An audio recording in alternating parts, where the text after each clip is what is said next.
Halo pemirsa GPR TV dari Sabang sampai Merauke, dari Miangas hingga Pulau Rote. Bertemu kembali bersama saya Bilky Sabila dalam program Kominfo Newsroom.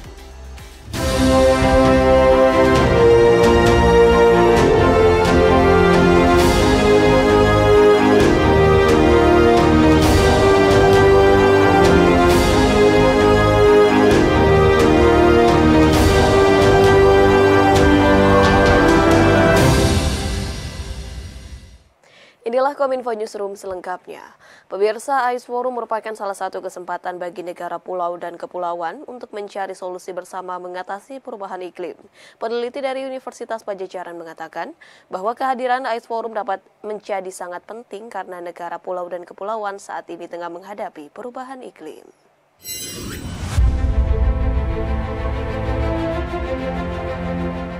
KTT Archipelagic and Island States atau Ice Forum 2023 yang digelar di Bali pada tanggal 10 hingga 11 Oktober 2023 akan mempertajam strategi bersama negara-negara pulau dan kepulauan menghadapi isu dan permasalahan maritim di kancah internasional, khususnya terkait perubahan iklim. Perwakilan Indonesia pada Ice R&D Conference 2023 Alexander Muhammad Khan mengatakan butuh strategi yang berbeda menghadapi permasalahan di daratan dan lautan. Karena itu, dengan adanya forum komunikasi seperti Ice Forum, masalah-masalah tersebut dibingkai sebagai kepentingan bersama yang bisa dibagi dan bisa dikelola bersama-sama. Alex menilai langkah Indonesia sudah tepat dalam menggalang negara-negara lain untuk menyelesaikan masalah bersama.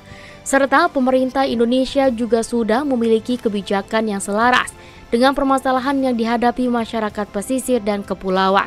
Pentahelix ini harus kita lebih kita harus lebih sosialisasikan nih. Ternyata memang untuk beberapa kawasan mungkin kurang berjalan dengan baik atau mungkin tidak balance antara permasalahan dan juga antara program yang diberikan itu tidak matching, sehingga saya harapkan Pentahelix ini bukan hanya sekedar jargon Pak Mas Uli, tapi Pentahelix ini benar-benar diimplementasikan. Saat yang sama, perwakilan Ace Youth Conference 2023 Angel Laisina menekankan pentingnya aksesibilitas yang mudah bagi kawasan pedesaan baik di pesisir maupun area pulau dan kepulauan.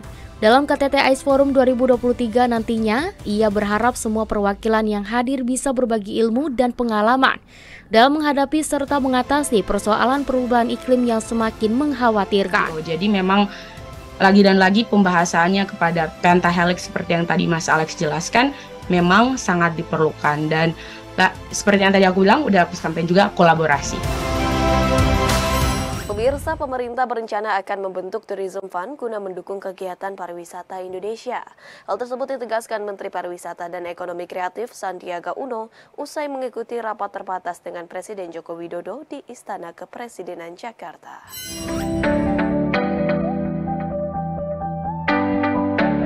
Usai mengikuti rapat terbatas dengan Presiden Joko Widodo di Istana Kepresidenan Jakarta, Menparekraf Sandiaga Salahuddin Uno menyampaikan pemerintah akan membentuk Tourism Fund atau dana pariwisata. Tourism Fund adalah sebuah pendanaan yang akan mendukung pariwisata berkualitas di Indonesia. Dana pariwisata ini salah satu fungsinya dapat digunakan untuk menggelar acara bertaraf internasional, baik olahraga, budaya atau MICE, diharapkan mampu meningkatkan citra pariwisata Indonesia. Tourism Fund ini sudah diperkenalkan di beberapa negara seperti Singapura, juga di Saudi Arabia maupun di negara-negara lain yang memberikan penekanan khusus kepada pengembangan pariwisata. Tourism Fund atau dana pariwisata ini akan nanti dibentuk dengan pendekatan tata kelola yang baik dan memberikan fokus kepada pariwisata hijau, berkelanjutan, pariwisata yang berkualitas, yang mengutamakan kekuatan budaya kita.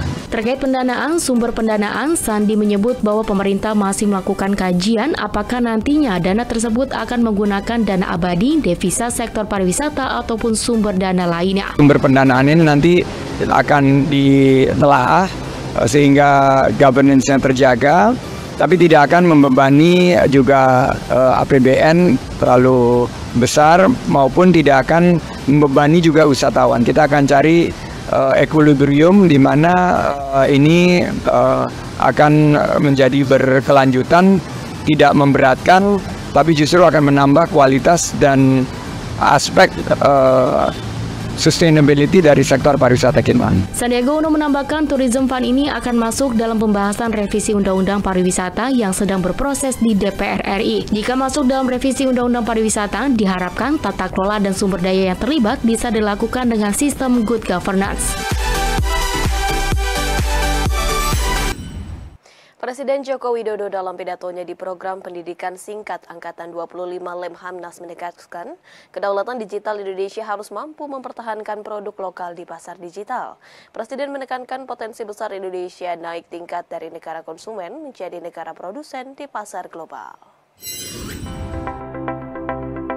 Dalam acara program pendidikan singkat Angkatan atau PPSA ke-25 dan alumni program pendidikan reguler Angkatan atau PPRA 65 tahun 2023 di Istana Negara, Presiden Joko Widodo menegaskan pentingnya menjaga kedaulatan digital Indonesia. Pasalnya, kedaulatan digital akan menjaga produk-produk lokal Indonesia di pasar digital. Untuk mencapai tahap ini dibutuhkan talenta-talenta digital mumpuni. Penyiapan talenta digital sejalan dengan rencana Presiden untuk meningkatkan status Indonesia dari negara konsumen menjadi negara produsen. Dalam pidatonya, Presiden menyebutkan saat ini 123 juta masyarakat Indonesia menjadi konsumen di pasar digital, dan 90% barangnya merupakan barang impor. Fenomena ini dinilai Presiden sebagai penjajahan modern melalui penguasaan ekonomi. Karenanya Presiden ingin produk Indonesia harus lebih menguasai pasar dalam negeri dan bahkan luar negeri. Sekali lagi, jangan hanya menjadi konsumen tetapi kita harus jadi produsen.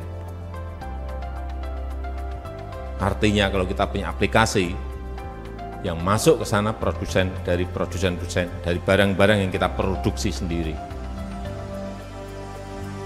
Syukur kita bisa masuk ekspor ke negara-negara. Nggak usah jauh-jauh, di ASEAN dulu kita kuasai. Indonesia saat ini memiliki potensi digital yang sangat besar. Taksiran potensi itu sebesar 44 miliar dolar pada tahun 2020. Nilai tersebut meningkat pada 2022 sebesar 77 miliar dan diproyeksikan akan mencapai 146 miliar di tahun 2025. Jumlahnya akan meningkat tajam pada 2030 dengan prediksi 360 miliar dolar Amerika Serikat. Dalam konversi usai memimpin upacara peringatan HUT ke-78 TNI di lapangan Monas, Jakarta, Presiden Joko Widodo mengimbau TNI untuk lebih bijak dalam melakukan pengadaan alutsista. Meski modernisasi alutsista begitu penting, namun Presiden mengingatkan bahwa negara tetap harus mengutamakan kebutuhan dan kesejahteraan rakyat.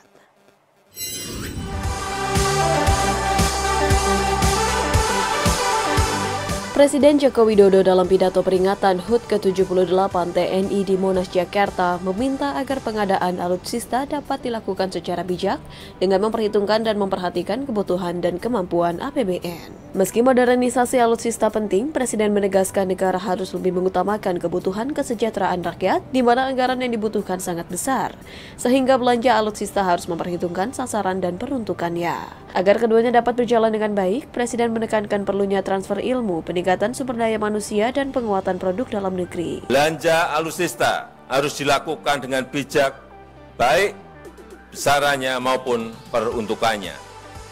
Modernisasi alutsista harus menjadi bagian penting dari pengembangan investasi industri pertahanan di dalam negeri, sehingga harus didorong transfer teknologi, harus didorong peningkatan SDM, dan harus diutamakan produk dalam negeri.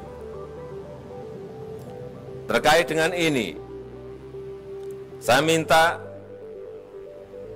agar anggaran yang dimiliki karena sulit dalam mengumpulkannya, sulit dalam mendapatkannya, dan merupakan uang dari rakyat, sehingga sebisa mungkin harus dibelanjakan dan harus diputar kembali untuk rakyat.